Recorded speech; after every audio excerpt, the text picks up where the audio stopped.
This podcast is brought to you by, and we're introducing Burger King. Lee, the other day we were talking about chicken sandwiches growing up. Oh, my favorite. My favorite growing up. On Saturdays, we used to go up there. There was the Burger King next to Michael's Jewelers. And we used to go up there, and the girl Darcy Bazana used to hook us up. We'd buy like a hamburger, and she'd give us 22 chicken sandwiches on the arm. I love those chicken sandwiches, but guess what? Burger King has the new spicy crispin chicken sandwich. That's one spicy chicken sandwich. Actually, that's two sandwiches. I'm talking about the new spicy crispin chicken sandwich at Burger King, and you can get two for $6. That's a great deal. That is a great deal. If you know, things are rough right there. It's the new spicy crispy chicken sandwich from Burger King. It's made with 100% white meat seasoned chicken filet. It has a crunchy with a blend of cayenne pepper and spices. There's fresh lettuce, tomato, creamy mayo, and it comes on a sweet, beautiful, soft potato bun. Are you kidding me or what? And the best part of the sandwich, it may be the price, because right now the spicy crispy chicken sandwich from Burger King is part of the 2 for $6 meal. So go to Burger King right now and get yourself 2 spicy chicken sandwiches, part of the 2 for $6 meal at Burger King. This podcast is also brought to you by Squarespace. Turn one of your cool ideas into a new website. You could showcase your work, you could blog or publish content, and you could sell products and services of all kinds. Promote your physical or online business, announce an upcoming event or a special project, and more. That is what we're going to do. Head over to squarespace.com for a free trial. When you're ready to launch, use the offer code CHURCH, CHURCH, to save 10% off your first purchase of a website or a domain. That's squarespace.com, enter code CHURCH. Kick that motherfucking mule, Lee. Oh, shit. Big John in the house. What up, brother? I can't call it. Another great weekend in paradise here in Los Angeles. Thank you for coming on. Lee Syatt, the man of fucking steel. Took him 3 days to recover from the mushrooms Wednesday night.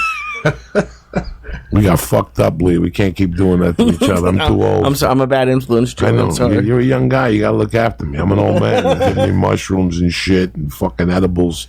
I went to ballet.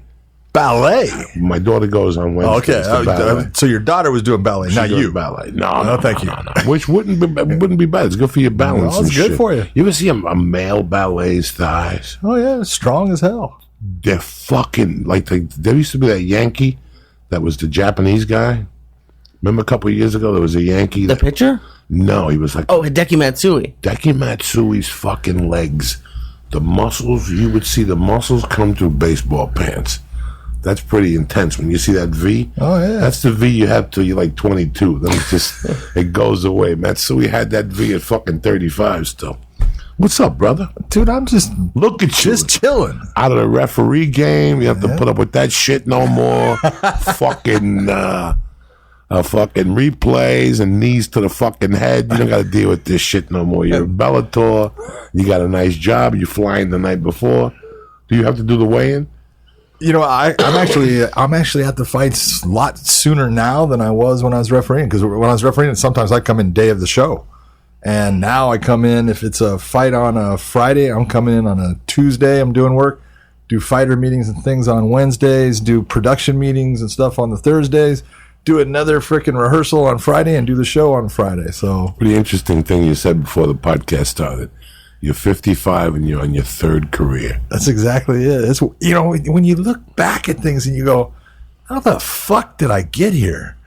You know, but I started off, man, I was a dumb thug bouncer, you know. I bounced to make money, and then I ended up, you know, getting on LAPD, and that was a good career, and I made a good career out of it. I was happy with it. I met a lot of good people, got to, you know, do things that were fun, and then the reffing with, you know, MMA just became something, just got bigger and bigger and better. I did that for 25 years, you know, 24. And now I get another chance to have another career, you know, still working in MMA, which I love. You know, I will always love. It's a passion of mine, but I'm a lucky dude. I am fucking lucky. Good for you. Yeah, you made 20 years 25 years as a police officer. That's a tough gig, bro. You leave the house, you don't know what the Dude, fuck. I could not do it now. Oh, under the parameters and things that they do now, I'd have gotten fired. I got to ask you a question off base here. Yeah. Did you know Charlie Beck? Yeah, very well. In fact, when I came off probation, I went to Southwest Division. Charlie Beck was my sergeant. How cool was he? Actually, he was a good guy then. He was, he was big into racing dirt bike motorcycles. He was into motocross.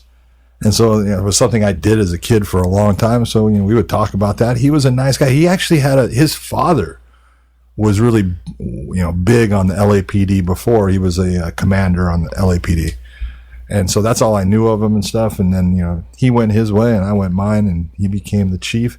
Now I would bet, the new chief that's coming up, one of my classmates, Beatrice Grimala, is up for that job. And I'd be surprised if she didn't get it. So She white, black? she's white, but you know what? Smart girl, was always dedicated towards being a police officer. She's crazy about certain things, but a climber, she was definitely not like me. I was one of the dumb grunts. I liked being just the street guy or the guy that was teaching and stuff. That I enjoyed that. I didn't ever want to be the supervisor. I didn't want to be the guy going around writing paper on people. So I never climbed. I want to meet Charlie Beck. You want to meet? How about if I get him on your podcast, man? You know what?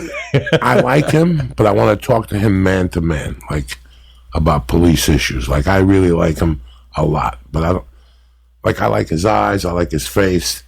I fucking hate when he has to make a statement and he's contradicting himself. I want to pull him aside and go, Charlie, can I talk to you? Dude, that's Who is Charlie That's Beck? called politics. He's the police captain.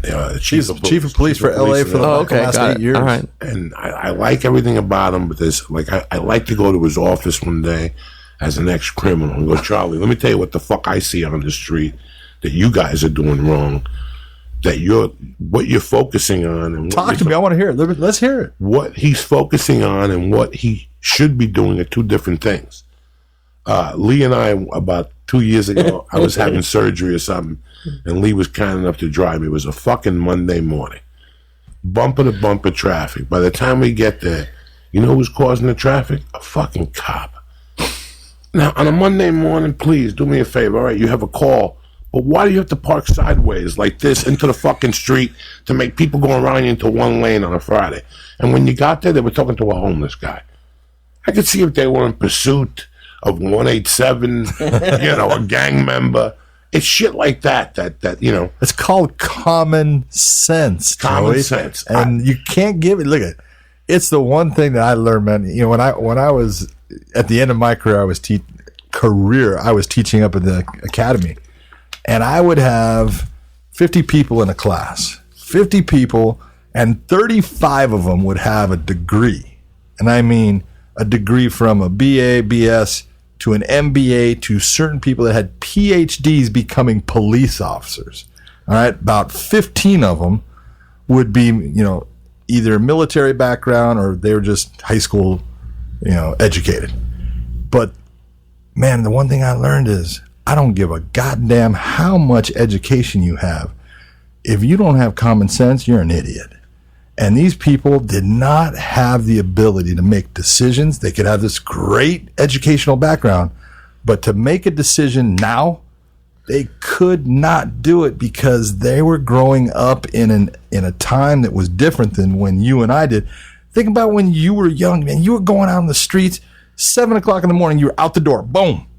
You were going down to whoever, Stevie's house, whatever it was, Vinny's house, and you're out doing things. You're out making decisions, and those decisions most of the time were stupid as hell, but you made them, and then you paid the consequence for them at times.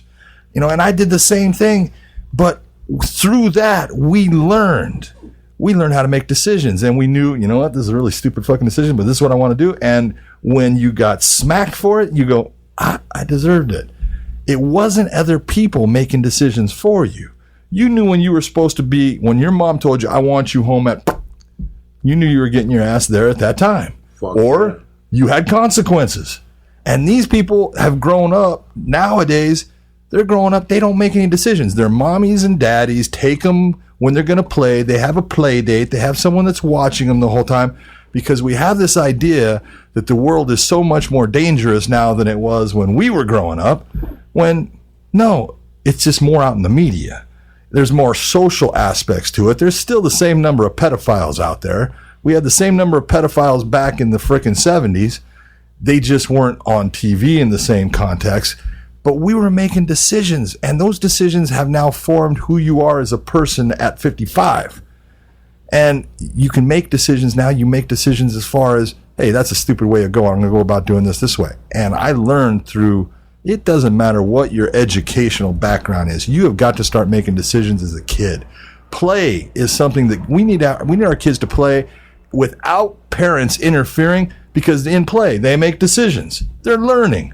That's a good part of what they need to do to make themselves successful when they become adults. And we don't let that happen. And it shows. And it shows, just like what you're saying. You got someone pulling over a homeless person, parking their freaking car in the middle of the street, blocking traffic. Monday morning during rush hour. Same thing. Stupid. I feel that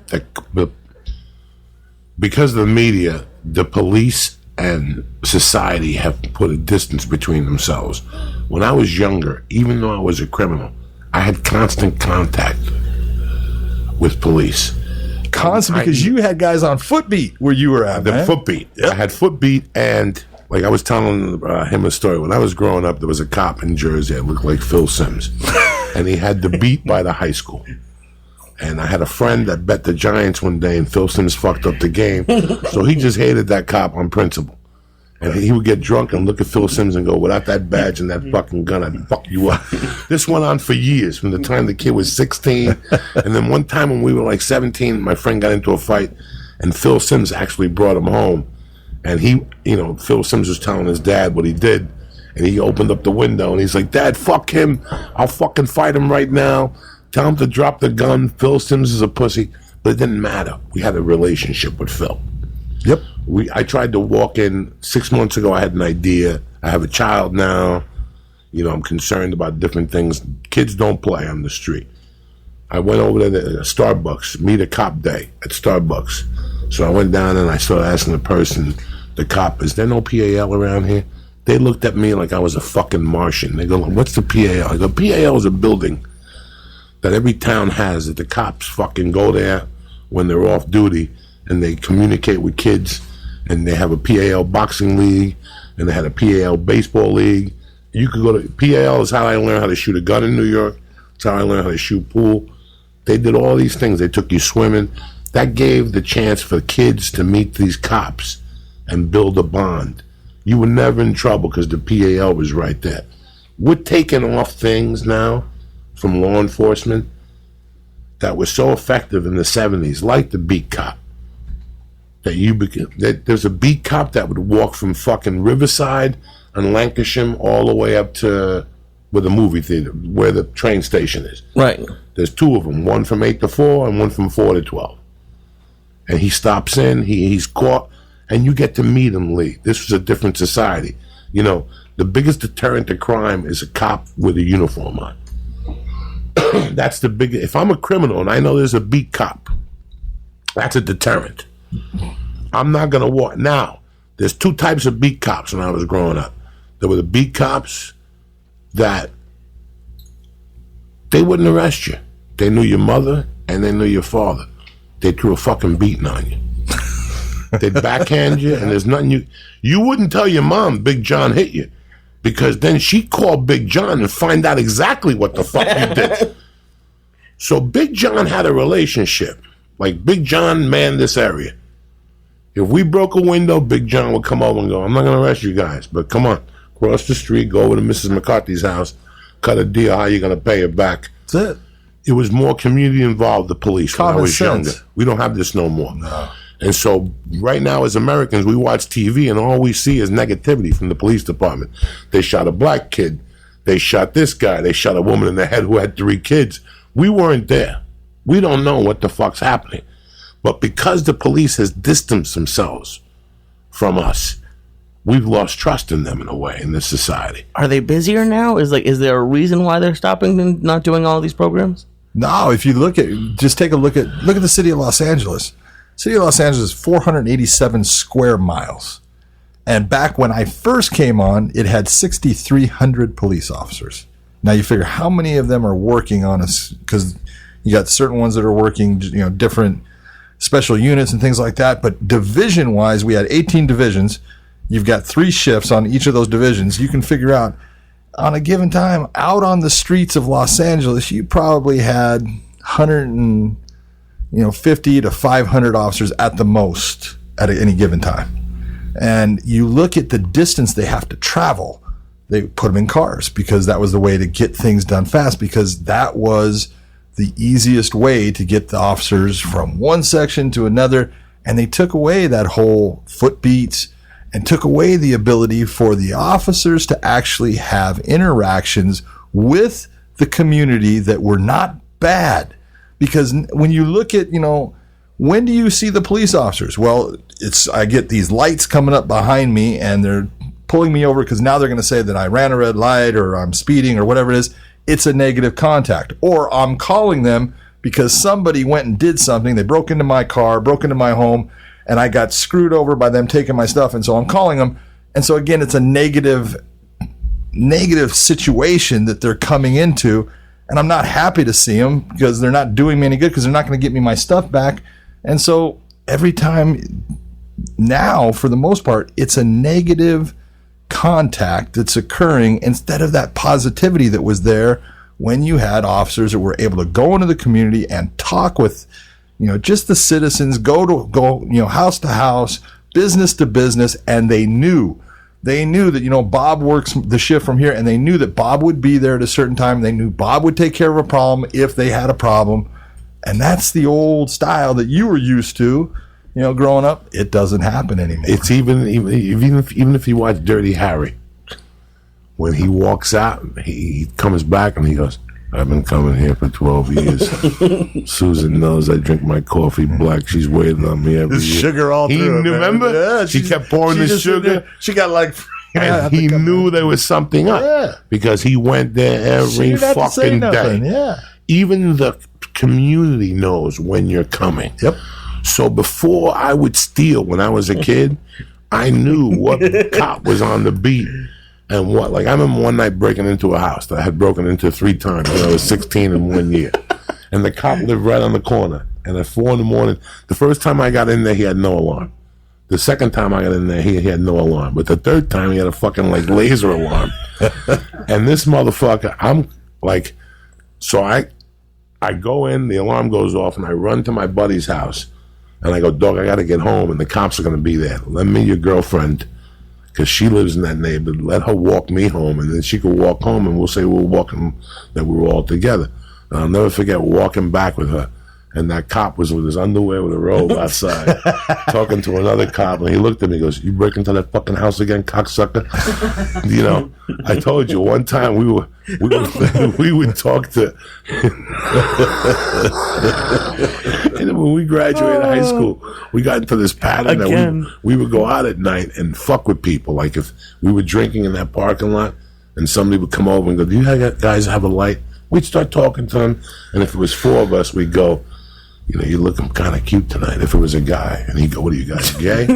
We want to suck your dick. We'd say shit to him until he left. And one night, we're telling this guy, you know what, you look fucking great tonight. We want to suck your dick. And the cop is going by. And he's like, officers, these young guys, they want to rape me. They want to suck my dick. The cop took a report from his son. He goes, you stay right here. And he walked over to us. He goes, let me ask you guys something. I need this in my fucking life. He goes, I need this. He goes, do me a favor.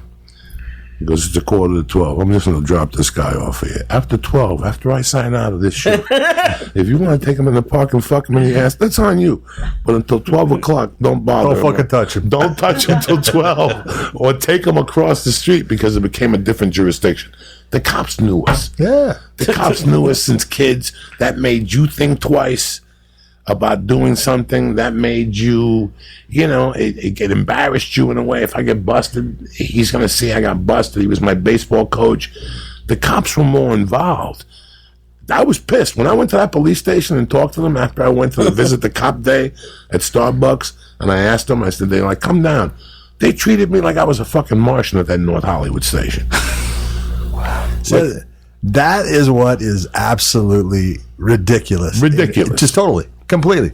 It's like the police should be working to get people to want to know who they are, have them know who they are, and to be part of the community. Because look at, everything that I did as a police officer, I was helped so many times by people in the community, little old ladies that would sit there and someone would say, oh, I beat them up or something like that.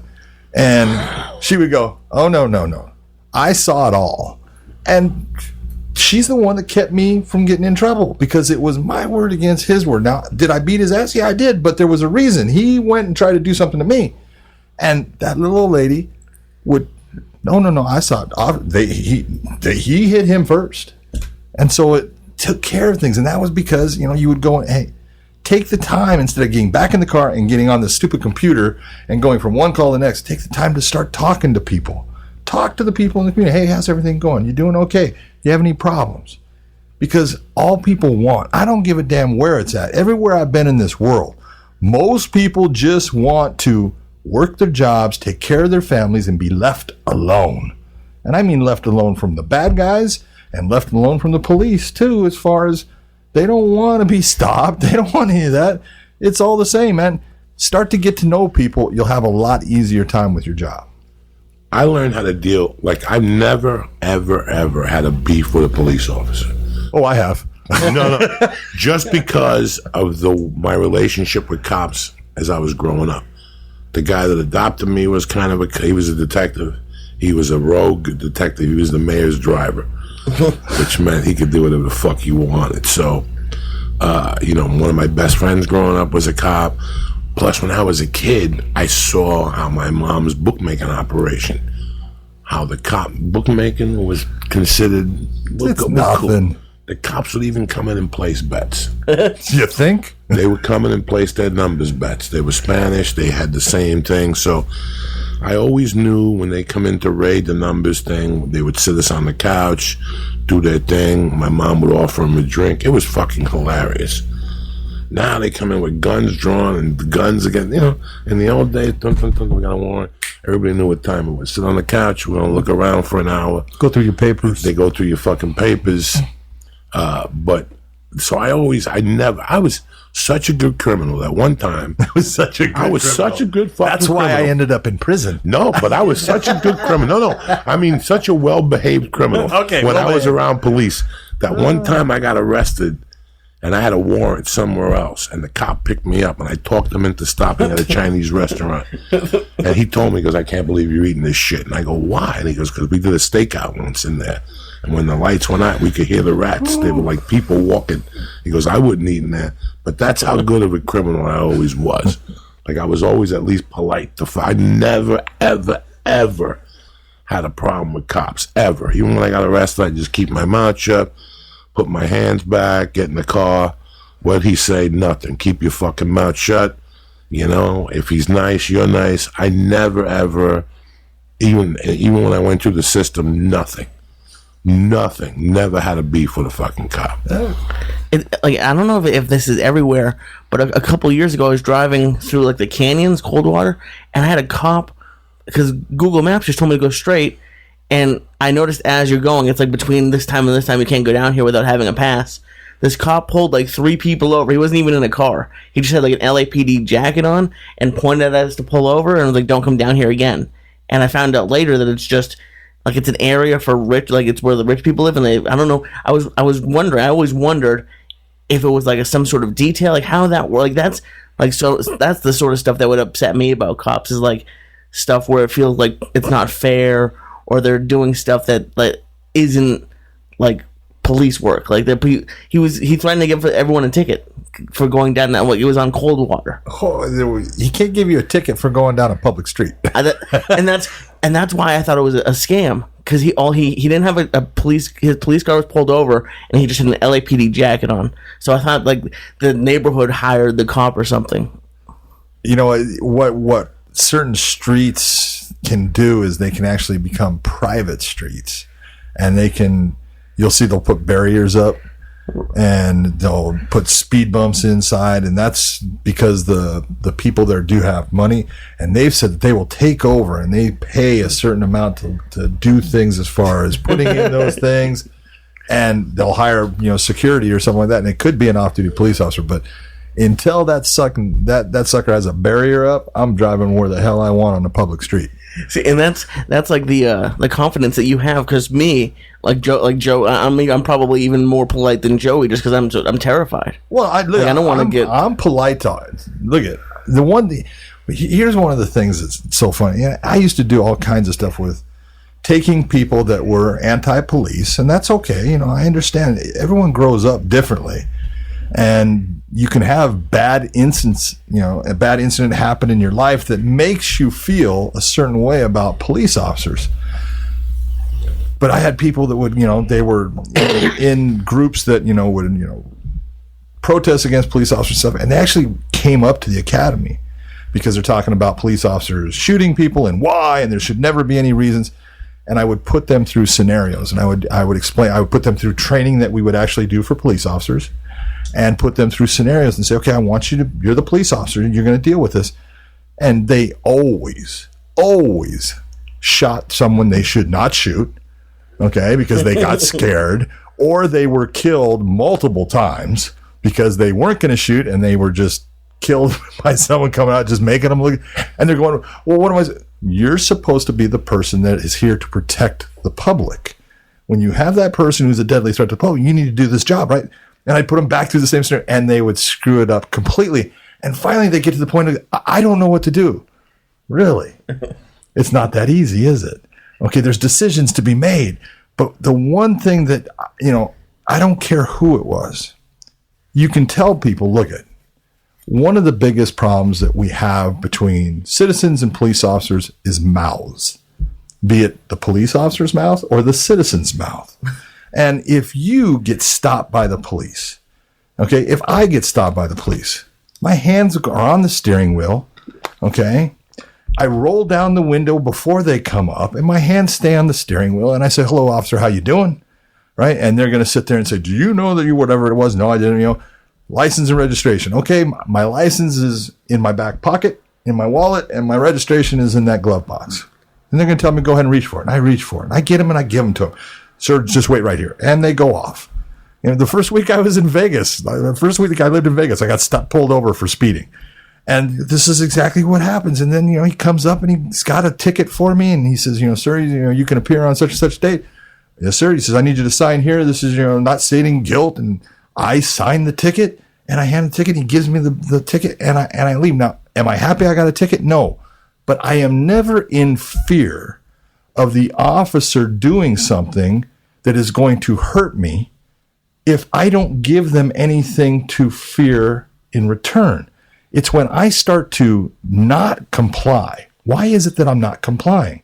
If you're the police officer and you make this stop on this car that's speeding, all you know is that you have someone that's speeding. But the person in the car could have been someone that just committed a robbery, just committed a rape, just committed some type of crime. And when they get stopped by the police officer, in their mind, why'd the police officer stop them? For speed? Or do they know what I just did? Because you're always wondering, what does the officer know? And that's the problem. Because now, if you are that person that did the crime, you're trying to weasel your way out of trying to get certain indications and say, whoa, I haven't done anything. And then the officer starts to get more interest in, why are you not just doing the things that I'm asking you to do? And then it leads to more. You as the civilian, if you just comply, you give the license when they ask it, you do that, you never have to worry about ever getting hurt by a police officer. It's when you start going off the rails and deciding, I want to be confrontational, congratulations, you just put yourself in a position where possibly you could get hurt. It's your choice. I've seen it. I've seen it 1,000 fucking times. And I mean, like I said, I've been arrested so many times, and I used to laugh with the cops, laugh with them. I'd have them laughing. Next thing you know, I was in the thing with no handcuffs on and giggling, just because I always grew up, believe it or not, with a respect towards cops. I grew up at that PAL. When I moved to Jersey, that's all I hung out with was cops, and I knew there were dirty cops and all that. I didn't get involved in that. I looked at the guys, I used to play cop. I used to play basketball with this cop, Ray Ernesto. And we used to goof on him. If we were 16, he was 30, but he'd always wear colored socks. And it was Mr. Ernesto. But Mr. Ernesto was a fucking great cop. And I remember one night I went out to this party and my friends they took all their parents' booze and put it in like a garbage container and with ice, and they put bees in it. We've all done that. That was a mistake. And I drank some of it, and I woke up on Jimmy Sensulo's front balcony, and it was Mr. Ernesto that woke me up. Coco, you want to ride home? And he gave me a ride home, and he's like, you can't drink. This is how you feel when you drink. And he tried to talk to me. He carried me up to my door. I puke on me and shit. I knew these guys. I knew them growing up, and I had this. So over the years, I could tell you thousands. Like, when I got out of prison, I wrote the arresting officer, the 2 arresting officers, the judge, and the DA a letter, an apology letter. Wow. Okay, and my job was, when I got out of prison, to keep in touch with the judge. He gave me a chance. So I didn't want to prove him wrong, so I kept in touch with this judge. I wrote him a letter every 90 days, whether he fucking read the letter or not. He read the letter. He read the letter. And then I went in front of him once during my divorce. He was now a civil judge. And nobody remembered. And my ex-wife started saying all this shit. And he goes, time out here. You were the one that was in court 3 years ago praising his fucking thing. Now you're going to come in here and tell me that he's a piece of shit? Get the fuck out of here. Contempt of court. And it was because of that. The one arresting officer, Italian guy, like from Spain, he was involved in little girl murder. In fact, CBS just did a show about a year ago about the little girl they murdered in Boulder, John Ramsey, and he was deep in that. He was very nice to me. When I wrote him the letter, I bumped into him like 3 months later, and he goes, hey, man, you fucked up and you paid your due for society. The main arresting officer, his name was Kolar. He was just a scumbag. Huh? Like, he just didn't see it. Like, I wrote him a letter. And then when I went to court with my wife, he backed my wife. He showed up with my wife and her new husband. He never really, till this day, that dude, Jimmy Kolar was a detective that was involved in the Botafogo and John Benet Ramsey. It was a different guy, this white dude. Until today, if he would have been such a good cop, I wouldn't be here because he didn't do the homework on me. That dumb motherfucker. He didn't do the homework. I was sitting there sweating bullets throughout the whole thing. He had made contact with me a year earlier on a complete different case that could have hung me. It could have cost me another 10 years. And I split town. And when I turned myself in, he was now a detective. And the whole time I'm sitting there going, when is this motherfucker going to remember me? And I kept going to preliminary hearings. I kept waiting for them to draw up the old case. They never picked up the old case.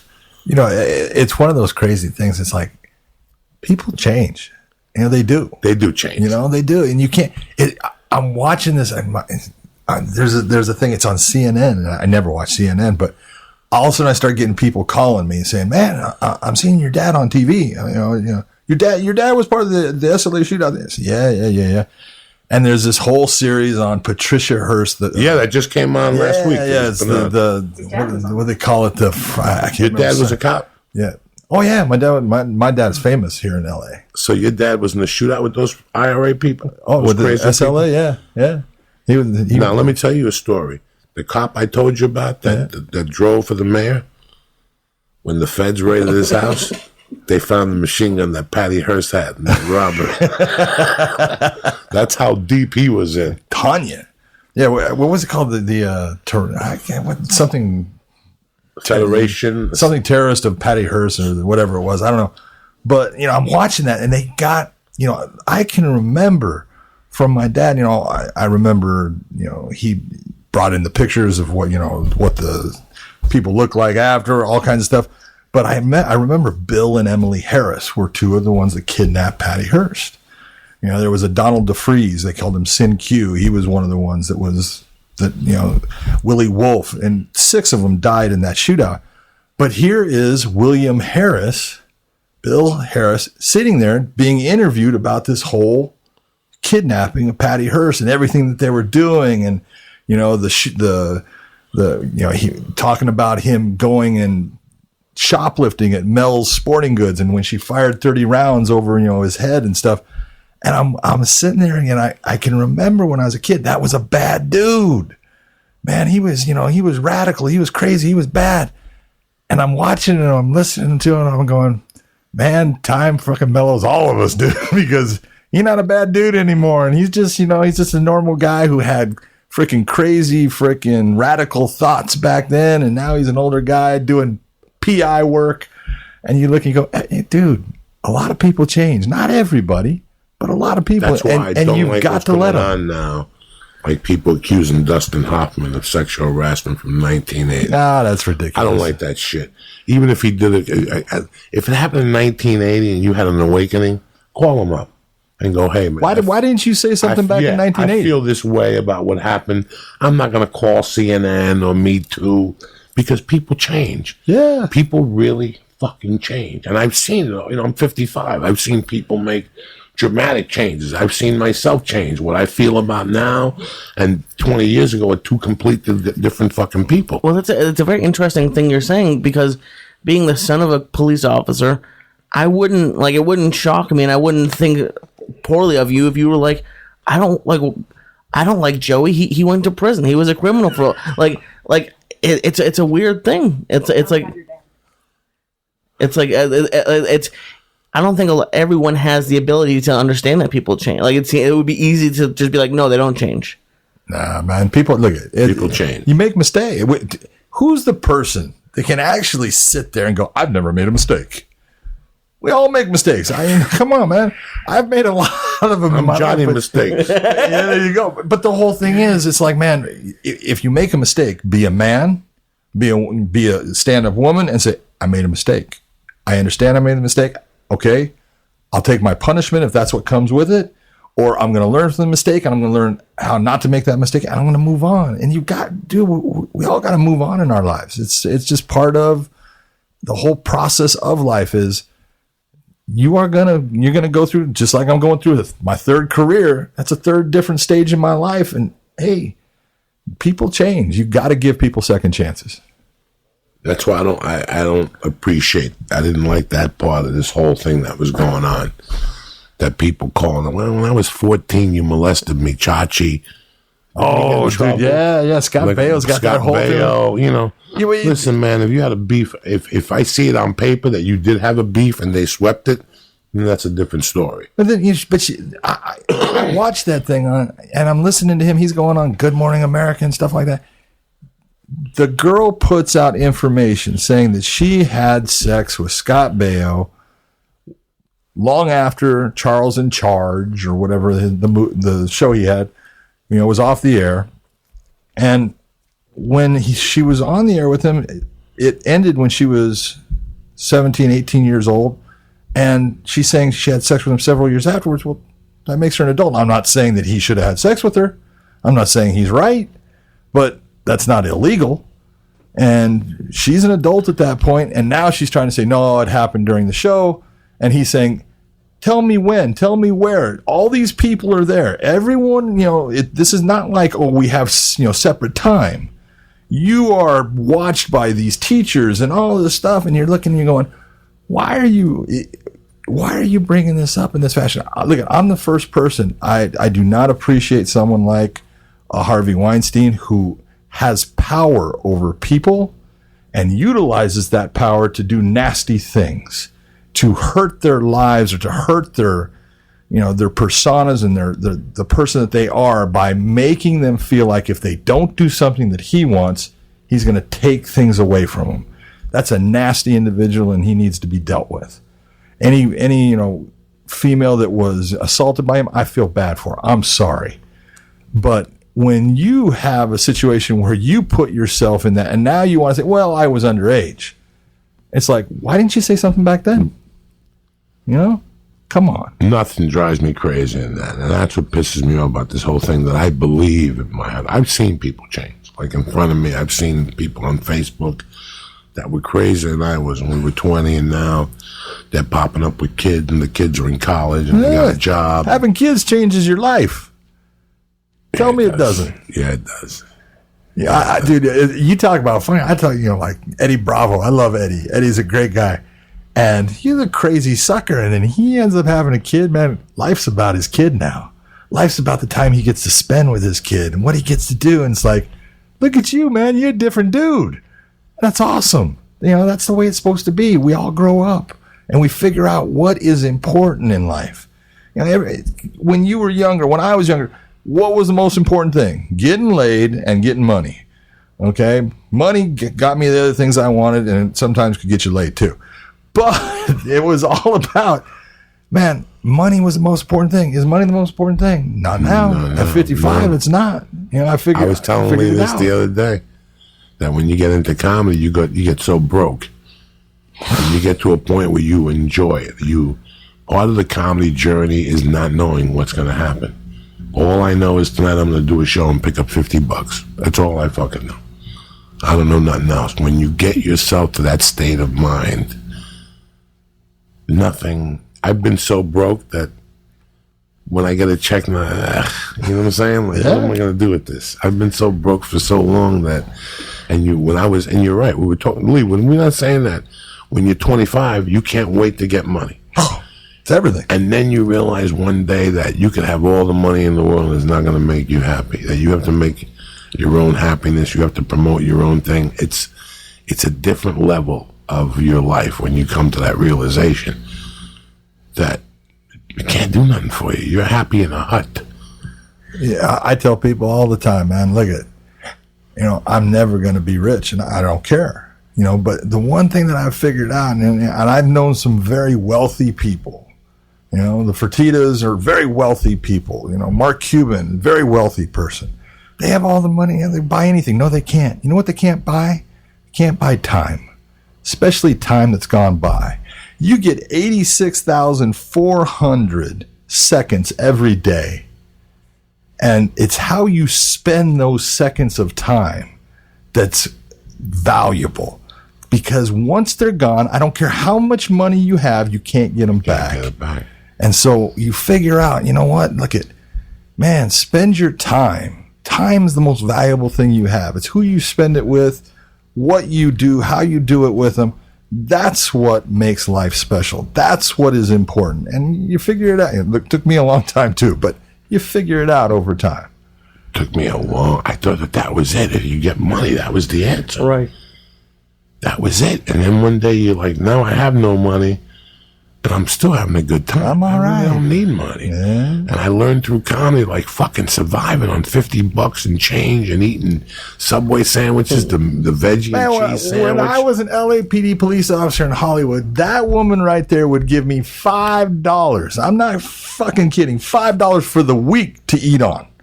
Okay?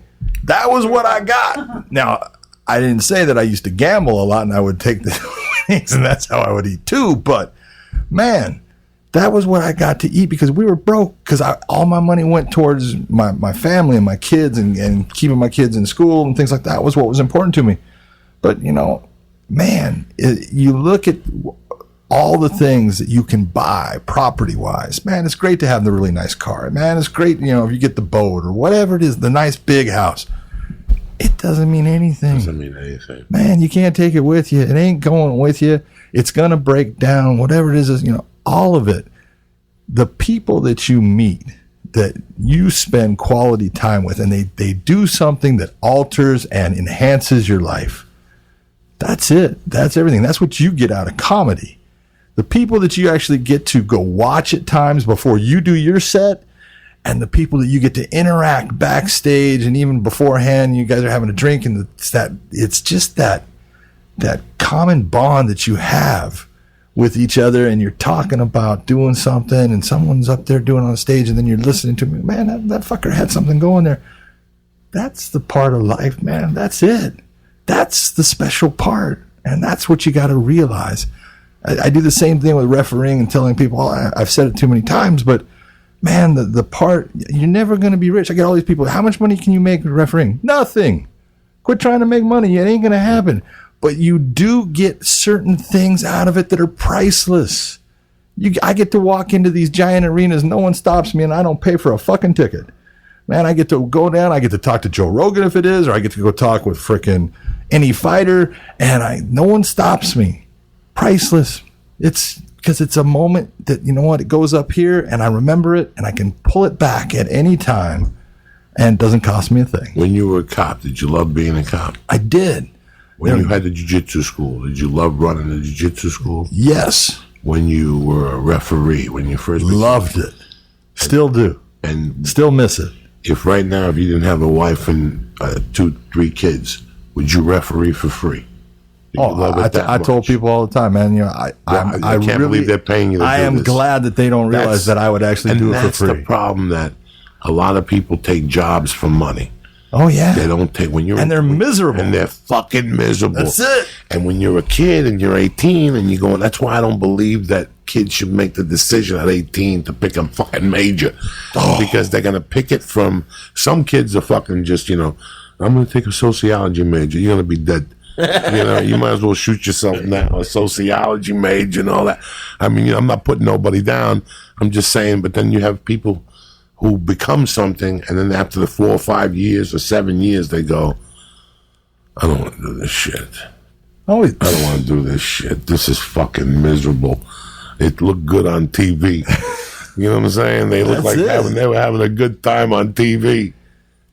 And it's crazy how fast the world changes. Like, kids now, like if I had known what I had known, maybe I would have gone to build apps or something, or computer stuff. I always loved computers, but it just, from the time that I graduated high school to the time I graduated college, now there are smartphones and all these things that just didn't exist. So you can't. It's frustrating hearing you guys say like, "Oh, money doesn't matter," because I'm like slowly starting to realize it. But that was the only thing I cared about. That's all you think about till I got locked up. When I was in prison, money. You learned so much. Like, once I went to prison, I learned one thing for sure, that I didn't want to go back to prison. Right. Like, I knew right then and there. Like, when you get to prison, there's people like, hey, what's happening, Mrs. Mack? What up? Where you been? Oh, I've been in, what's the big prison here? Pelican Bay. I've been in this that's not one you want to be in. I've been in this one. I've been in this one. It becomes like a resume. It's like me. It's like you saying to me, so what movies have you been in? Spider-Man 2, The Longest Shot. When you talk to these people behind the walls, Mrs. Mack, the status. It is the scariest fucking situation. You know Johnny Mack over at Pelican Bay? Yeah, we partied out one time. What are you talking about? You were in fucking prison with him. What partied out? Bruno, baby. Unless you showed each other your dicks. What party did you fucking have? Yeah, I partied with Big John up in Pelican Bay. All of that. The conversations are like fucking retarded. You're like, so you really want to stay here? But after a couple of years, you just get institutionalized. And when you go out, they feel weird outside. They feel uncomfortable in their skin. You know, I'm writing a chapter in a book right now, and it's taken me a long time because I was trying to get the essence of the chapter. And it's when I got out of county. Yeah. After being in county for a month with kidnapping charges and aggravated robbery charges. And they reduced my bail because they said I didn't have any contacts in the community. I had no ties to the community. But then my father-in-law went in there and talked to the DA. He wasn't really my father-in-law. I was just dating his daughter. But he was a lieutenant colonel, and he went and talked to the DA. He talked to the prosecutor. He talked to my attorney. And they lowered the bail to $3,000, and I got out. It was county jail. And for the first month, what I went through in my head was horrible. You know, because my name came out in the paper as part of the thing. It was like on page 9, but it still came out in the fucking paper. I thought that everybody read the paper. So when I would go to 7-Eleven, I thought you knew behind the counter that I had done that. And it almost made me give up at times. So I could see the different angles of being institutionalized. But once I got locked up, I knew one thing. I wasn't going back. I'll still do criminal thing, but below the line type shit. You know what I'm saying? Like misdemeanors if I get caught, like possession of stolen tools or something like that. Something, you know, possession of something, but it's really not in my house. I'll get them some way or another. It was fucking crazy, but I made my decision. And I don't know if I was going to change or not. You know, when I had the 2 felonies, I was pushed into a bad position, and I left with my ex-wife and the boyfriend. And I left because I knew I was going to end up in jail, and I didn't want to end up in jail. Not a good place to have the rest of your life, man. life's good. You know, life is fucking really fucking good. But you got to work at it. Yes. It's like anything. Yes. You can't expect it to just come to you. You got to work at it. But to sit there and look at doing something that puts you in a place where you don't have a say of where you can go and what you can do, man, that's tough. That's rough.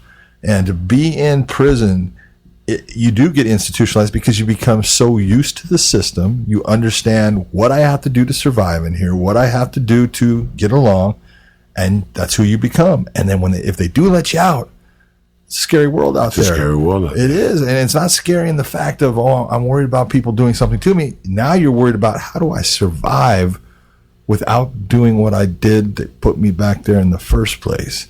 Because, look at, you're on parole. You got to tell people you're on parole. People don't want to hire you. Now life just becomes rougher and everything becomes harder. And you can sit there and say it's not fair, and then you can sit there and say, you know what? Doesn't matter how hard it's going to get. I am gonna make this work. I'm going to survive. I came on the tail end of background checks, so I did really fucking good. Like I was still doing all that shit when it took 30 days to get your fingerprints from NCIC. All right, like it wasn't on a laser thing that goes zzz, and it comes up on the computer. It comes on the computer. Yeah. So, like, I remember one time I got arrested for shoplifting when I was out on bail for the kidnapping.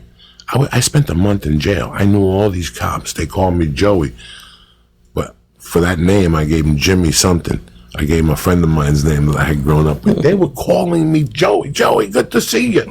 They were fingerprinting me, and I'm looking at the card, and it's saying my alias on there. And I bailed out that night without an ID. I got a friend to call. I manipulated her on the phone to come down and bail me out under my name. And then I went to court under that name, and I did the community service under that name. And years later, when I got arrested, I was looking at the paperwork in court, and they had the alias on. I'm like, AKA. Oh, no. It came up, and now you're fucking dead.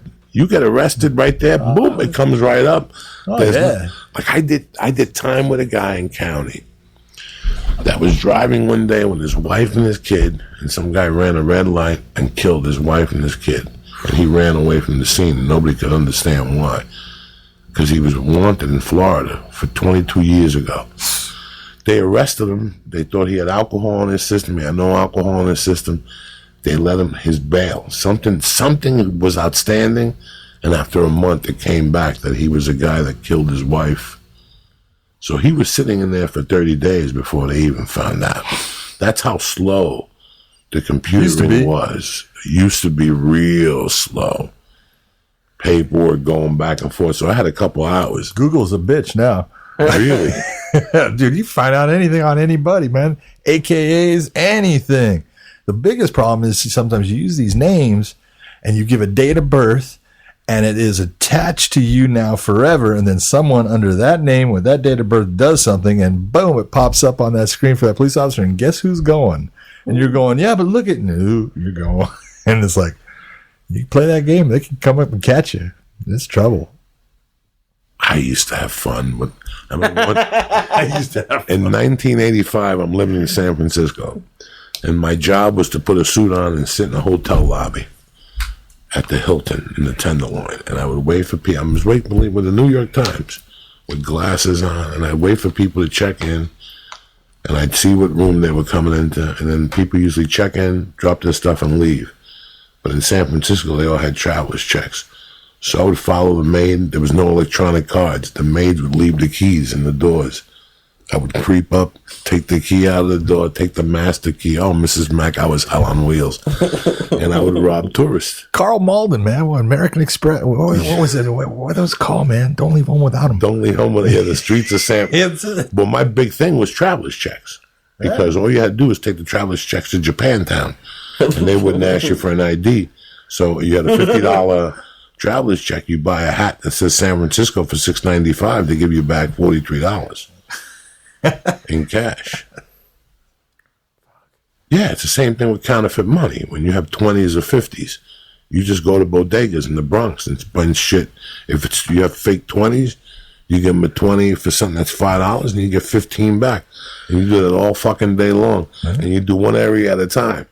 So everybody goes to the bank the same day with fake money, and then you just can't go back there again. How do you get good at knowing like who's telling the truth, Big John? Because like it sounds like a joke, but every time I watch Cops, I believe everybody. I'm like, they're telling me. He said he didn't do it. And then they always, like, 9 out of 10 times they did it. And I'm like, oh, like, I don't know how you believe anybody. Like, Cops have heard it all. Right. Cops have heard it all. If you think that's crazy, wait till you go behind the walls. That's even crazier. Of Invicts lying to each other. I was a big shot. I was in the mafia. Let me bum a cigarette. Wait a second. You just told me you were in the fucking mafia. Why would you want to bum a cigarette? It's hilarious. How do you deal with that? Like the bad cop, good cop? Nah, man. In my world, they're all fucking lying if their lips are moving. First, you look at it, it's a game, and so when you're looking and saying, I believe everyone, usually, everybody's lying. Okay. And most of the time, I'm going to get information beforehand, so I know the answer before I ask you the question. And so when you answer me, I know, oh, you are okay. You want to lie? See, no problem. That would piss me off as a cop. Like, I don't know if I'd be able to do it for 20 years. Just to have, like, I'd be like, everyone's lying to me. I hate everybody. I get why people get jaded if you're getting lied to. And that's, you can, or you can look at it. It's a game. Sometimes you win at the game. Sometimes you lose at the game. But man, don't get all personal about it and stuff. They're gonna lie to you. It's your job to set it up to where if they're lying, you can make them look even stupider with what they're lying about, and now they're going to go away, and you're going to put them in whatever the court systems do with them, they do with them. Don't take that personal either. That's a fucking tough job, being a cop. It is. I'm telling you now, I couldn't do it. Couldn't do it, man. It's ridiculous. What they want. They want police officers to be everything. They want them to be psychologists. They're supposed to be able to handle people that are bipolar, that are, having mental breakdowns. You're supposed to be able to take them. They want them to be physically able to control anybody without hurting them. Hey, trust me, that ain't easy. That ain't easy. And it's like, I was pretty good at, doing things and not hurting people and putting them in bad positions. But that you can't expect that out of every one of them. Because look, all police officers are different. We're different sizes, different, backgrounds. Some of us train in certain ways, some of us don't. They want you to be superhuman, and they want you to put your life on the line in situations to go to the absolute end of everything by putting your life on the line, because this person could take your life right now, but you're supposed to let that be out there so you don't take theirs. That's ridiculous. I had certain quals that I would, look at as a police officer. It's, you had this Florida shooting, and you have those 4 officers now that were at the school, didn't go in. Okay. All I can say is I hope you have to live with yourself for a really long time thinking about that, because you are a piece of crap. You are supposed to be the person that will put yourself in front of others to protect them. That's the oath that you took. I used to tell people all the time, there are way worse. When I was teaching, I would tell people there are worse things than dying. Dying is not the worst thing that can happen to you. Obviously, we all want to live, but to die doing the right thing is not a horrible thing. Now, I believed in that. I was taught that by my dad. My dad came up with all kinds of stuff that he put in my head. He had, David Goggins now has it at 40, and my dad had it before him. It was the 50% rule. And the 50% rule was, when you think that you're done, when you can't move, when you think that there's no air left for you to breathe, when you are absolutely at your worst, you're only 50% there. There's another 50% to go. Get going. Get busy. Do something. And that's the truth. Our mind will quit on us long before our body will. And so you've got to be in this position where you have certain things that you say, I will not be the person that stands by while somebody is attacking kids in a high school, and because I'm afraid, I don't step forward. Now, how many cops? I only read that there was one. I didn't hear about 4. 4 total now. Well, there was one who was like the school police officer, and then like the first few deputies didn't go in either. Yep. Look, I taught that, man. Back when Columbine happened, we went and said, you cannot do what we used to do, which was, we're going to set a perimeter around this problem, and we're going to try to talk to these people that are inside actively taking kids' lives. Your job is to get your ass inside of that building, find that sucker, and make it so they can't hurt anybody else. That is what you get paid for. That is what those parents expect you to do. Is it scary? It's scary. I'm telling you right now. It's okay if you have fear. Fear is a good thing. Fear tells you there's a problem.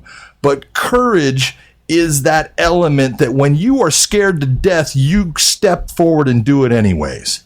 That's what you get paid for, to be as a police officer in very specific moments of time. You have a choice. Make the right choice. Do the right thing. This Florida shooting obviously grabbed a lot of people's attention. I mean, as a parent, I have a 5-year-old. I don't know what the fuck I'm thinking now. I don't know what the fuck I'm thinking. Do I move to Tennessee? This could happen anywhere. This could happen anywhere at any time in any fucking school. But as a parent now, what do you do? What are we going to do? I mean, I'm seeing the NRA. I'm hearing all this shit. Listen, I could buy a gun in 10 fucking minutes. I'm a felon. I can make one call and have a gun here in 10 minutes.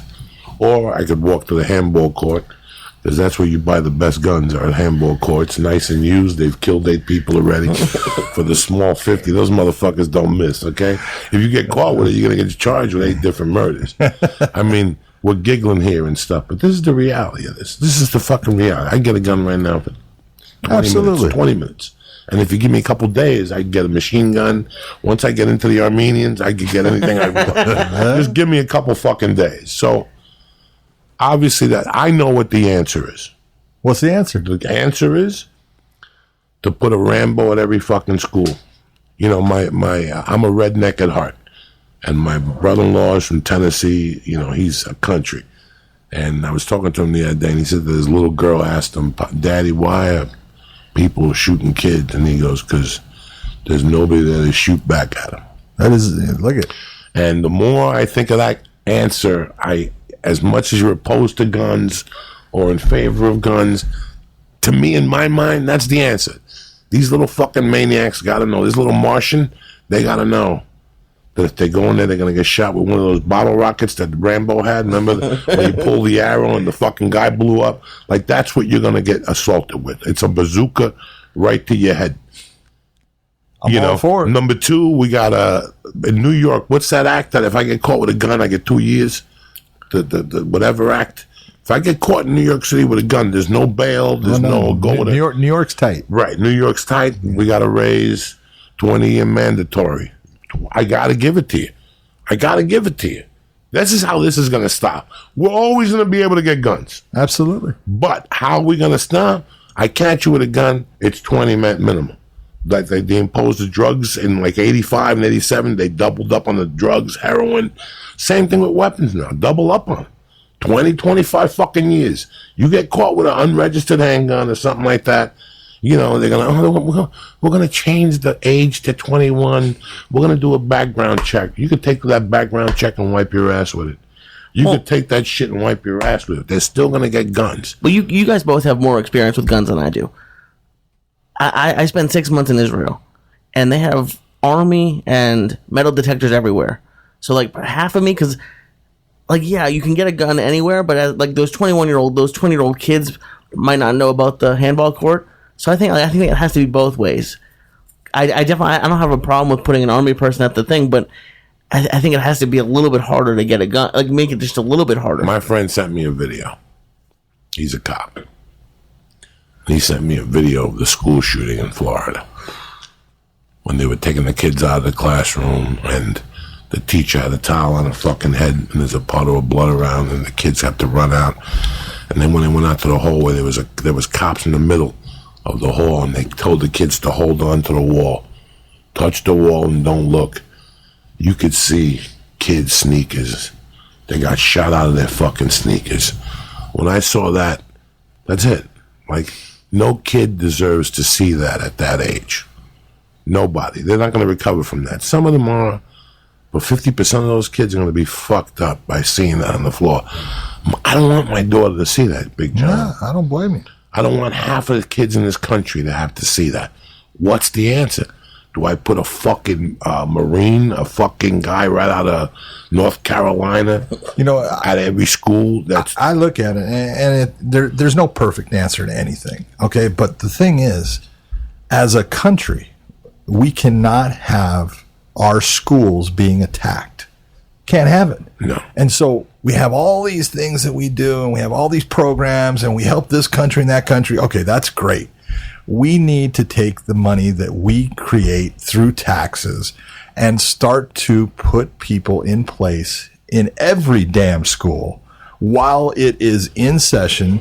And if that's taking military personnel that is now leaving the military and training them and putting them there, great. If it is, look at you had the one guy who was the football coach who stepped in front of students and took rounds. Right. Okay, and ended up losing his life. I think it's horrible that he lost his life, but God damn it, I love that man. I love him. Okay? I love him too. He did what he knew he had to do because he couldn't stand by and do nothing. That's the person. Look, I'm not saying arm every teacher out there. You can't do that because many of them, that weapon with them would do nothing because they're afraid to use it. But there are plenty. But there are plenty of ex-military, ex-law enforcement people that are teachers that would say, I am willing to carry a weapon on the school. And I know since they are personalized with those kids, they will step forward because it's not only that they know that what is going on is wrong, they know those kids and they cannot stand by and let those kids get hurt without doing something. And that's the person I need. I need the person that isn't going to stand outside like the useless sheriffs that were there. I need the person that's going to step forward like that football coach and do what needs to be done to stop someone from hurting the kids. You got to have it. It's done. I mean, we've had it too many times now that we've had mentally ill people. And look at this kid in this shooting. Look at, they knew. They had too much information. They have a guy, he's threatening people with guns. He's doing all this stuff. You know he's got mental issues, and we don't do something to make sure that he doesn't have access to those guns. We don't take those guns. Are you fucking kidding me? Everybody down there that didn't do something knowing that this kid's a problem, shame on you. You're responsible. You are absolutely part of the responsibility of what happened at that school.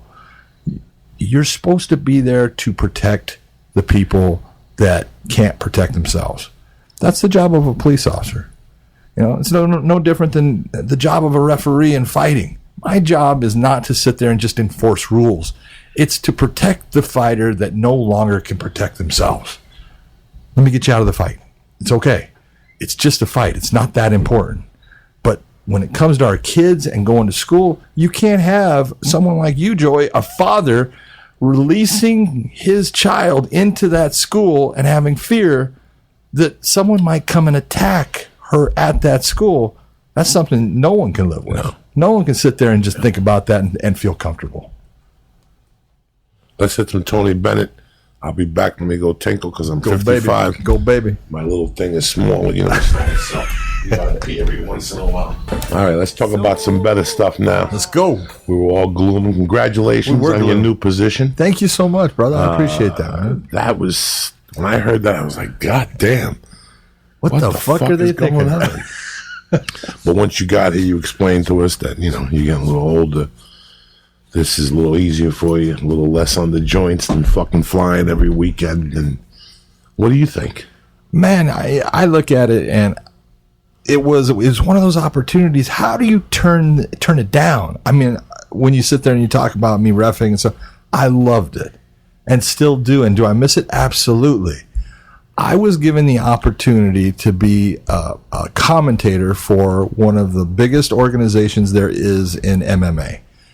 I'm not going to sit here and lie to someone and tell them, the UFC is not bigger than Bellator. It is. It's more well known and everything.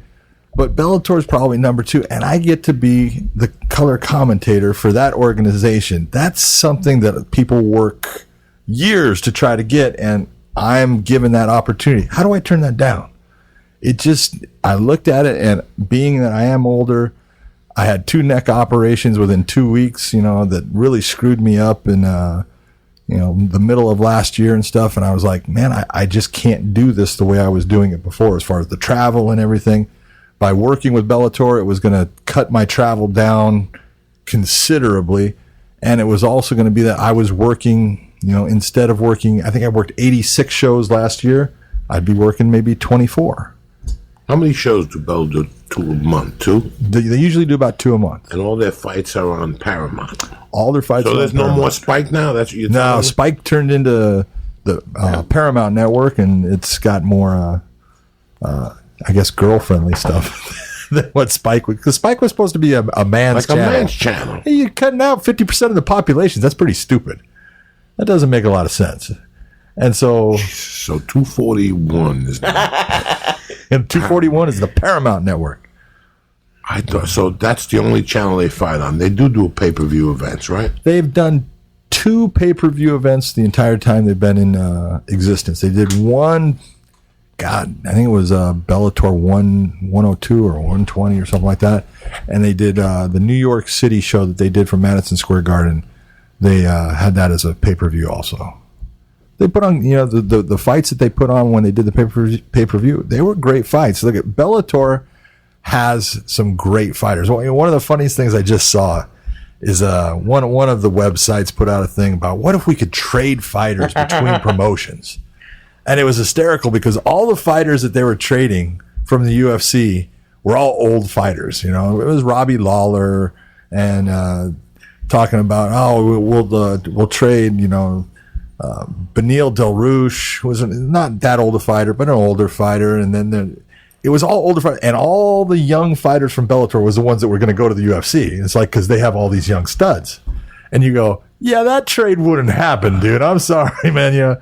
Bellator, as far as like certain weight classes, their 145-pound division is stacked. I will take you can take the 145s in the UFC, which is fantastic, and you can put Bellators right next to it. Man, those fighters can just mesh in very well. You look at the champion at 145 in Bellator is Patricio Pitbull Ferreira. He's a freaking unbelievable fighter. He was, he goes up in weight to fight guys. He'll fight anybody. He fought Benson Henderson, went up at 155, was beating Benson. Beat him in the first round, was beating him in the second, and broke his leg on a kick. And so fight was over. But, he's phenomenal as a fighter. You've got young guys like AJ McKee, Antonio McKee's son. Antonio used to fought in the UFC. His son, AJ, incredible young fighter. Gallagher, who's fighting out of SBG in Ireland with Conor McGregor.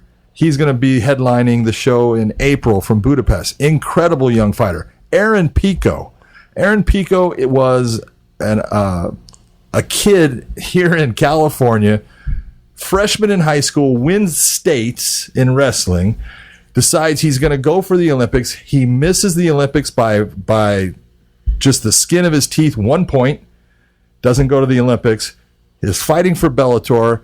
He was training at Eddie's, wasn't he? Absolutely, he was. Eddie told me about him. He's a stud. He's a stud. That's right. Stud. And they got all these young fighters that are studs, and they have things going. They know what they're doing. They obviously have some older fighters, too, that they're utilizing because of name recognition, like Rampage and, Chael Sonnen, and bringing guys in to fight at times. But it's all about, you want to see this guy. But guess who we're going to put this guy in here so you can see him, too. Because once people realize how good the fighters that they have are, look at Bellator's got some studs going right now, and I'm happy. I am so happy, and I'm honored to be part of that promotion because they're doing the right things for the fighters. Like I was telling you, when Joe was on about 8-9 months ago, he went on a Bellator rant, and I didn't really know anything about Bellator, just because it's like MMA is growing so fast right now. Oh, there's so many fighters. Like I see these guys that take 9 months off and then they come back. It's a different world. Yeah. These guys are getting quicker, faster, light. I mean, it's just a different world. It's moving so fast. Once I had the baby and my workload and the podcast, I watch. Got a whole world to go, man. I watch half the cards I used to. Absolutely. You know, totally I watch understand. half the cards I used to. Bellator has to have a Bellator tonight, once a week, to talk about what the fuck they're doing, to let guys like me learn and educate me. I know Ryan Bader's there. Listen, you know what Bellator reminds me of? The old San Francisco 49ers. When they were winning all those years, they would sign people to 1-year contracts and they would win a championship with them, because that owner had a knack to signing people that still had 1 more or 2 more good fucking years in them. And you know what? The UFC got rid of Mousasi for no reason, who I think is a phenomenal fighter. Who's with Bellator? Yeah, he's a Bellator now. Ryan Bader is a great fighter. Phil Davis, there was Vincent Henderson. a bunch of reasons, whatever. Rory McDonald. Rory McDonald. Dude, how do you get rid of Rory McDonald? Rory McDonald is... After that fight with fucking Lawler. How do you get rid of Roy? It's like a spit to the face. Like, you put on one of the best fights of the decade. Yep. And we're going to have no argument over paper now. So that's what I knew was something weird. But that's what, and they're picking up momentum little by little. You know, I knew about the Grand Prix. You know, I didn't know that they had signed Frank Mir. I knew about, Roy Nelson. Yep. I knew about Mitch Young. Came to the Comedy Store one night and was telling me that he's in Bellator. So I know that they're probably going to end up doing good things. They're doing all right. Little by little. It's one of those things. It's like a finger in the ass. You don't see it coming. You know what I'm saying? But you know it's there. And that's what they're going to do. And, with all this shit that's happening with the UFC, Conor not stripping the belt, there's always drama. Anything can happen in this game. Anything can happen in this game right now. I want to tell me, why is Conor the champion, or is he not the champion? He's the champion at 155, but he hasn't fought. Khabib is going to fight Ferguson, and isn't that for the undisputed title? I don't know what's going on. It's undisputed title. That's what they said. From what I heard, Let's hear it. One of the reasons why they wouldn't do it is the new UFC game came out like a couple days later with Conor's picture. No, that ain't it. Let's be honest. The UFC has a contract that has a champions clause. And if you're that champion, you can't go anywhere. And Conor McGregor made a lot of money fighting Floyd Mayweather. And he started McGregor Promotions. And he's got all kinds of people around him. And one of the guys, he's got a lawyer that used to work for the UFC that now works for him. That lawyer knows those contracts. Conor's not stupid. Conor's smart. And if Conor gets stripped of that title, that whole champions clause goes down the tube. Conor can go do other things. Conor could be his own promoter. Conor can look and say, you know what, I like the UFC, but you know what, they're taking money that I'm bringing to the table because people want to see me fight. I think I can put that on and make that same money. Conor's not stupid. Neither is Dana White. And there's a reason why Dana White hasn't stripped Conor McGregor. Okay, look at it. It's a game. It's a game. It's a business, and I totally understand the business part. But man, you got to be smart about what's going on with fighters. I can tell you, I travel the world, and there are so many good fighters around the world that are not part of the UFC. And that's not saying anything bad about the UFC. Can't handle those fighters because they have a hard time marketing the fighters that they have. And a lot of these guys are coming from places they don't speak English. They're like, you've got Khabib. Khabib now speaks English, which is a great thing, but there's a ton of guys from Dagestan and from Chechnya. These guys are killers. I am telling you. It's really growing in Russia. I read some article about 2 months ago. Let me tell you something. I know of fighters that are in Russia that can compete with anybody in any organization at any level right now. They're that good. They could go and fight for the championship of the UFC, the championship of Bellator, and I'll tell you what, it's a 50-50 that they don't take it. Okay? That's how good they are, but these are the guys that are out there, but as a promoter, you can only promote so many people. And so fighters are in this position where a lot of them have gotten this thing. They want to go to the UFC because that validates them, and it's like it's the NFL, because if someone is talking about MMA and they go, oh you fight? And yeah, I fight. Who do you fight for? And they say Bellator. Person might not have heard of Bellator. And so who's that? But if they say UFC, oh, that Ultimate Fighting Show, I recognize that. And so for a lot of fighters, that's their end goal, is they don't care what they're getting paid. They want to get that validation, like, I have made it. It's the NFL, it's the NBA, it's Major League Baseball. That's what the UFC is to them. But when you're looking at Bellator, what they do, Bellator allows the fighters to have sponsors. They allow them to all the stuff that like the UFC used to do, but they don't take any of the money. They don't take any money from the sponsors. They allow them to keep all that sponsor money and everything. The fighters themselves can wear the T-shirts and the hats during their walkout or in the ring and stuff. That's a way for a fighter to make money. When they talk about contracts, Bellator doesn't give them that show and win. They don't do that. If you're going to make $40,000 for your fight, it's not a 20-20 that you'll get usually in the UFC. The UFC says, well, you get 20 to show, and if you win, it's 20. The Bellator fighter gets, it's $40,000. That's what you're signing. That's what you get. So you can go out, and if you lose the fight, you're not losing money in it. That helps you. That helps you. That helps you a lot. And these are little things that, hey, there are differences in the company. Scott Coker is in charge of Bellator. You will not find any fighters that say Scott Coker he treats me bad. How long have you known Scott before this? I've known Scott for, since 2001, I want to say. He was actually doing kickboxing, K1 kickboxing in Vegas. And Scott Coker he's a martial artist. He loves fighting. He loves the grandeur of fighting. He doesn't care so much about titles. He cares about what's the fight that people want to see. What's the fight that I want to see? And I love that about him, because he just wants to put out the best fights. You take a look at what he did in Strikeforce, and you take a look at the fighters that he had, and everyone, when, Strikeforce was out there, Strikeforce sucks. None of the Strikeforce fighters can, fight with a UFC guy. And you look and you go, really? Let's take a look at what happened when the UFC bought Strikeforce. Well, they got like Nick Diaz back. Okay, now Nick had fought already in the UFC, but they had this guy named Daniel Cormier. Okay, he was fighting for Strikeforce. Oh, now he's the UFC champion and has been there for a long time as champion. The first fight for Cain Velasquez was in Strikeforce, and then he did a Bodog, and then he got signed to the UFC. But he was a Strikeforce guy. And then Luke Rockhold, Strikeforce guy, became UFC champion.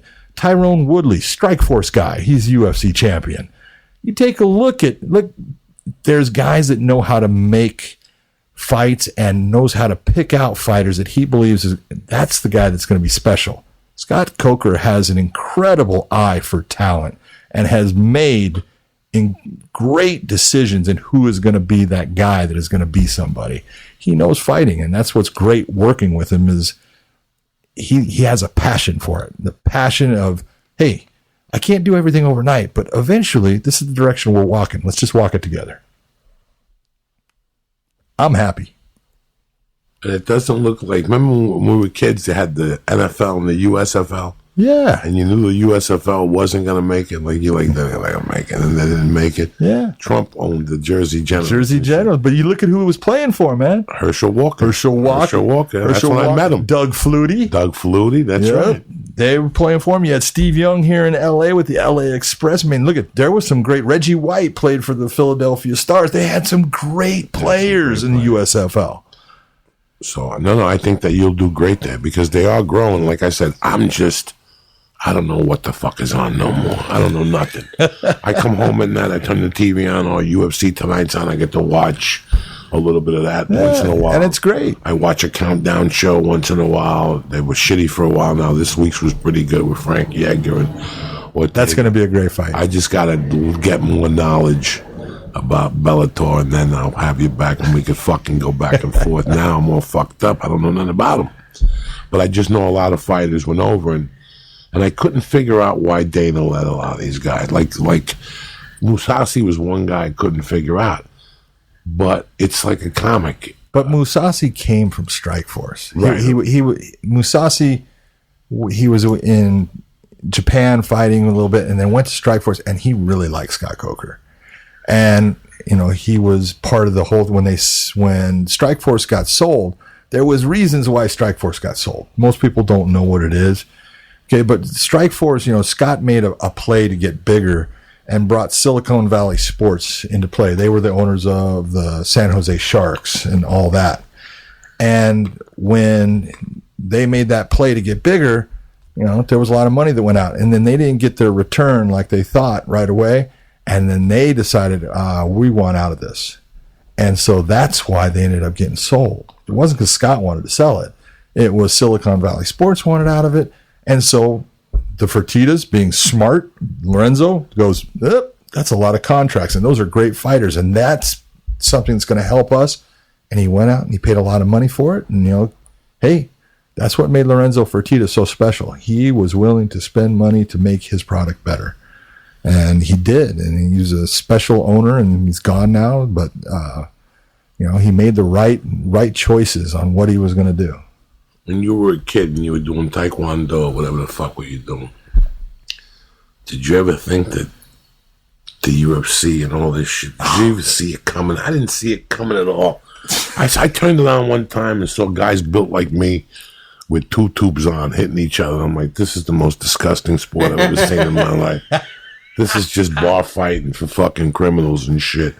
And I thought, I just didn't watch it. I was a Bruce Lee guy. I wasn't like watching two fat fucks throwing punches at each other.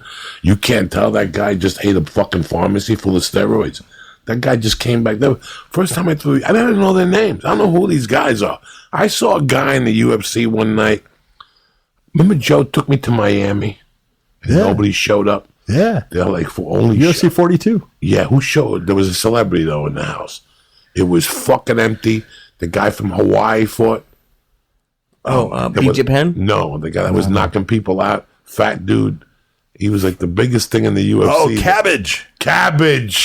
That's who that was the only. Wesley Correa. Fucking Rogan would talk to me about the UFC, and I go, stop it already. Like, I fucking didn't like it. Then he got the Man Show, and he goes, come do a sketch in Florida, and the UFC's going to be there Friday night. And I went, and I'm looking at Cabbage's body. I'm like, what is this? Bruce Lee would be spinning in his fucking grave right now. Bruce Lee couldn't have done anything with Cabbage. You would have hit him with everything he had. Oh, my God. What the hell? And then I didn't watch it. Him and Eddie and Tate would sit there in the car, and they wouldn't shut the fuck up. And I'm like, these fucks. And then one night I'm at home watching TV, and I turn on, and I see Anderson Silva kicking the shit out of the kid on one of those fight nights at the Palms. And I was like, I like that fucking guy. And that was it. That's how I got into it. All it takes is one, man. Once I saw, I did also see the big fight, the one that set up. I watched that by mistake. Franklin against. You talking about Franklin against Silva, or are you talking about? No. You're talking about Forrest Griffin against Stephen Bonner. I saw that fight, and that was like, fuck. Okay, there might be something here, or maybe I just caught a good fight. Yeah. And then I would talk to Joe and ask him questions, and then I saw Anderson, and my head almost blew up. Yeah. I was like, that's the fucking way to do it. Now, I'm a fan, but like I'm happy in a way you're not fucking a referee no more, because you can't win. Especially with the internet. You can't fucking win. You can't win. People are always going to be upset. I fucking hate the internet. I hate what it's done to people's lives. I hate it. Social media is awesome. It's awesome. Because everyone knows everything. But it gives people the right to talk sometimes that don't know what the fuck they're talking about. And it drives me fucking crazy. That's all they do. I don't mind if you open up your mouth. If you're going to question a referee or question a football call or question something, I don't mind it.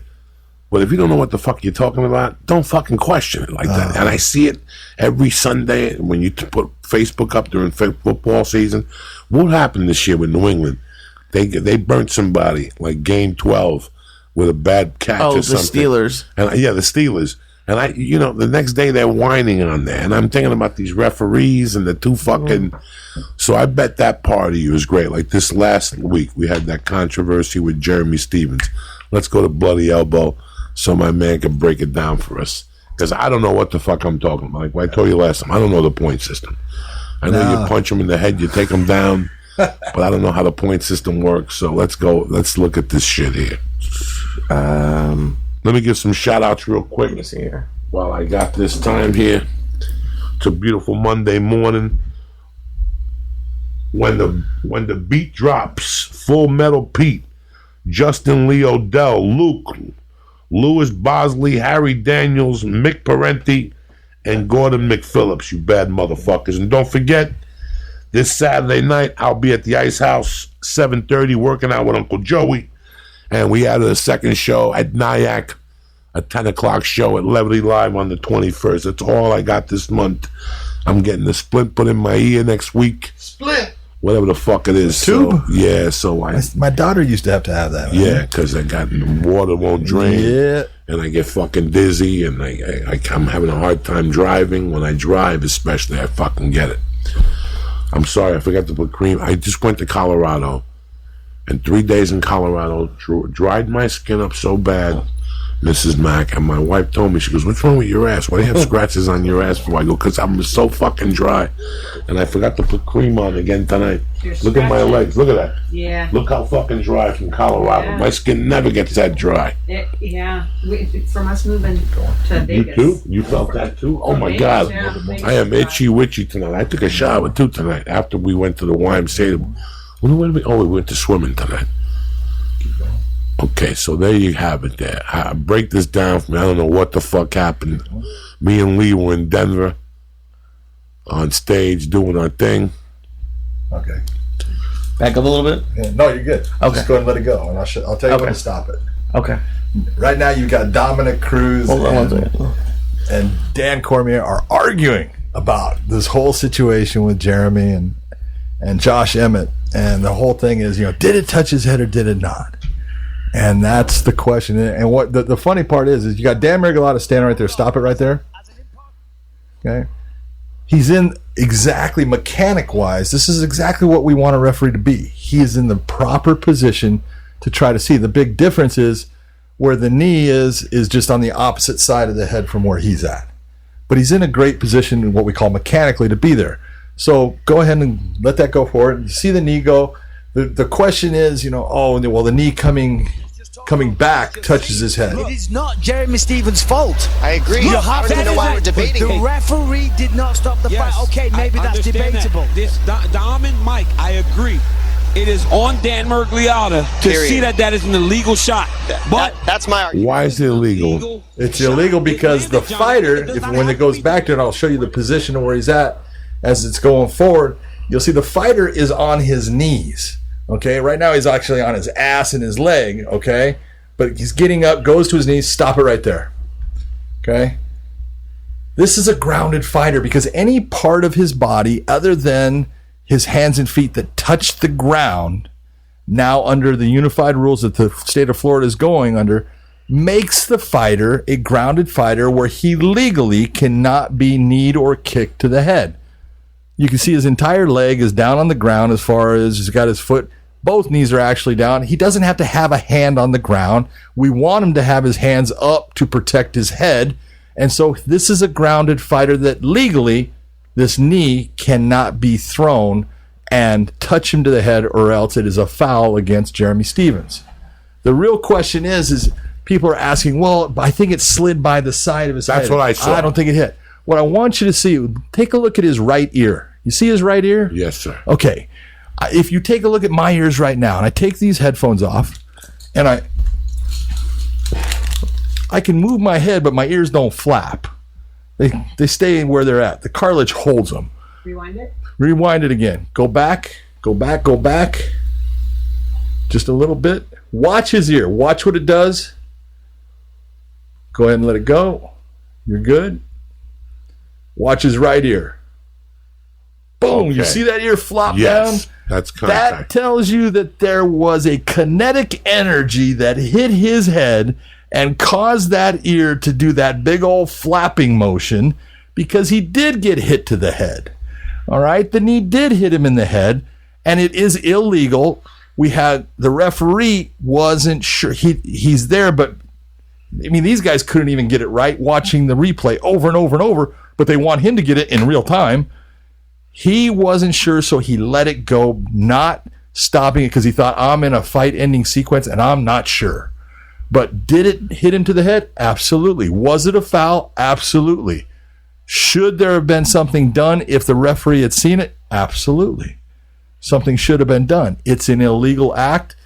It didn't hurt Josh Emmett. There was legal blows that hurt Josh Emmett, but the knee did touch, and in that situation, I would have stopped the action and gotten Josh Emmett up and given him time to recover from the legal blows that actually did do him damage, because he did get fouled. And let's get him back in the fight and restart it, because Jeremy Stevens needs to know, I can't throw a knee in this situation. So what would, if this knee, do you stop this fight, put them both in that corner, take a point away from Jeremy Stevens and start it again? That's what should have been done? Yeah. In the end, now this led to a knockout. He was done after this. Yeah, he ends up getting knocked out. He gets hit, not so much with the knee that hurts him here, but he gets hit with another punch, and then he gets hit with 2 huge elbows that puts him out. And then, but just on the other side of it, how frustrating must it be as a referee and as a fighter that each state or some states have different rules? Ridiculous. It's, Lee, you bring it up. It's the most ridiculous thing that we have going is I have commissions. And this is the problem with athletic commissions is each state is different. Each tribal commission can be different. Each province up in Canada is different. Down in Brazil, it can be different. And they all are their own little kingdom. And they don't follow what they vote on to say, all right, we're going to do this. And then someone will say, well, I didn't like it, so I'm not going to do it. And they take a professional sport like MMA that is growing leaps and bounds. The fighters are getting better and better, and they are screwing over fighters. They're screwing over officials. They're screwing over the fans because they don't like something, and I want to be different. When they're doing everything they can to screw over the sport of MMA, the sport that they're supposed to be regulating and taking care of, they're doing what is the worst thing for it. It's embarrassing. So right now, we would have stopped this fight, let them both get up, deduct a point from Jeremy Stevens, and go right back. That's what should have happened. In the end, if you had seen, if you're Dan and you say that knee, I believe that knee touched, you're going to stop the action. You're going to take Jeremy away from him. You're going to bring a ringside physician in. I'm going to alter things. I'm going to work things out. And I'm going to tell the ringside physician, if at all possible, I want you to know that knee did not hurt him. It was legal blows that hurt him. If at all possible, I want to get him back in this fight. If you say that he can't go on, then fine, we'll pull him out of the fight and I'll make a decision on what I'm going to do. But if at all possible, I want you to tell me that he can get back in this fight. And if we can get him back in the fight, then we'll do something as far as, possibly taking points from Jeremy and get the fight going again and make sure that Jeremy knows you. Look at, do you understand the position that you can knee him in or not knee him in? And I'm going to go over it. This is a problem. It has happened a couple of times, and it's, Dan's been the referee a couple of times.